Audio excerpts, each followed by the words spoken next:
Sandra Clements with Clements Family Ministries, and we're continuing on our journey, and he gave them, and we're talking about the Sarah story, because we know from scripture that Sarah is Abram's wife. She's going to be considered the mother of nations. Kings of people shall come from her.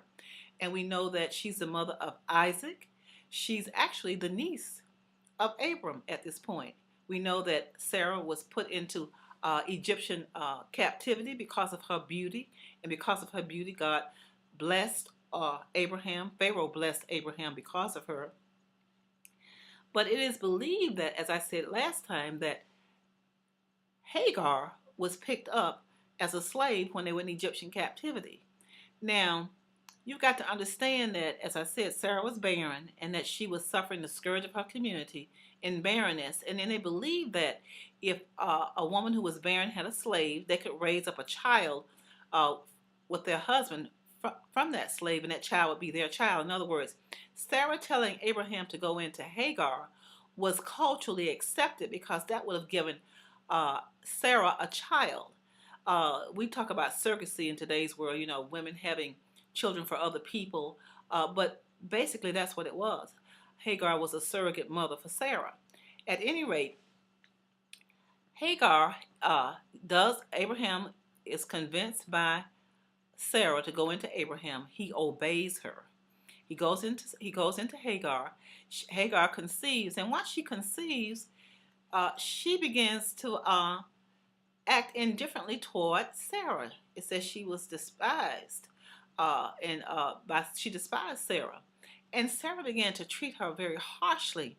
And because of her harsh treatment of Hagar, Hagar ran away. She ran away to the desert. And while she's in the desert, she doesn't have any provision. She's pregnant. She doesn't have any help. And if you can imagine the times, very hard times in terms of animals probably could attack her. Other people could attack her. The times were not stellar for Hagar. The times were very challenging. So God sees her and he calls out to her and he says to her, go back to your mistress. Now, Hagar didn't want to hear this, but God sent her back to protect her because she's a pregnant woman. She doesn't have any arms to fight with. She doesn't have any food or water. She's out there in the desert in great travail emotionally because she's being mistreated and she's pregnant. So God sends her back to Sarah. And when God sends her back to Sarah, she delivers Ishmael. Ishmael has a place in Abram's heart. Abram loves Ishmael. You'll see that later on in the story. But let's look at Hagar, not as a negative woman in Scripture, but let's look at Hagar as a woman in travail, a displaced woman, if you want to look at it from that perspective. She wasn't doing anything against Sarah. She complied with Sarah's wishes. Let my husband come into you and raise up seed. God spoke to Hagar face to face, or one-on-one. She was one woman that we know that God spoke to directly. He called out to her. He told her the destiny of her child. He told her child's name. He was protecting her. And when she encountered God, she realized, she said, you're the God who sees and provides. And we sing Jehovah Jireh, my provider. We got that from Hagar's experience because Hagar said, you're the God who sees and provides.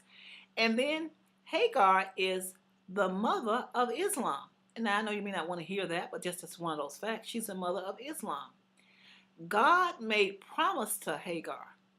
He told her the promise directly. He said, I will increase your descendants and that they will be too numerous to count. That is what God said to Hagar about her seed. Now, we're going to encounter Hagar again. I'm going to give you a little tip or a little information beforehand. When Ishmael gets to be a teenager and he's mocking Isaac after he's born and he's been weaned, Sarah tells Abraham something.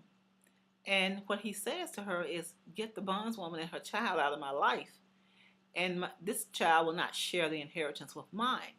This is what Sarah is saying to Abraham, and Abraham is travailing. And God says to Abraham, hearken to your wife, listen and obey. Hagar then becomes a free woman. She's no longer a slave. She has a teenage son who probably knows how to hunt and fish and care for her out in the desert, because when Abraham sent her out, he only gave her provisions for a day. But God, Jehovah Jireh, took care of them. And God made a promise to Hagar that he kept. See, let's not look at these women through the eyes of culture or the eyes of people who have taught them in a certain light. But let's look at their situation and see that God is the God of all people. God loved Hagar just like he did Sarah, except that he had a different journey for Hagar than he had for Sarah. This is Sandra Clements with Clements Family Ministries. We are on our journey with And He Gave Them. We're talking about the Sarah story, and we just encountered Hagar, and we've got a different perspective on her. See you next time.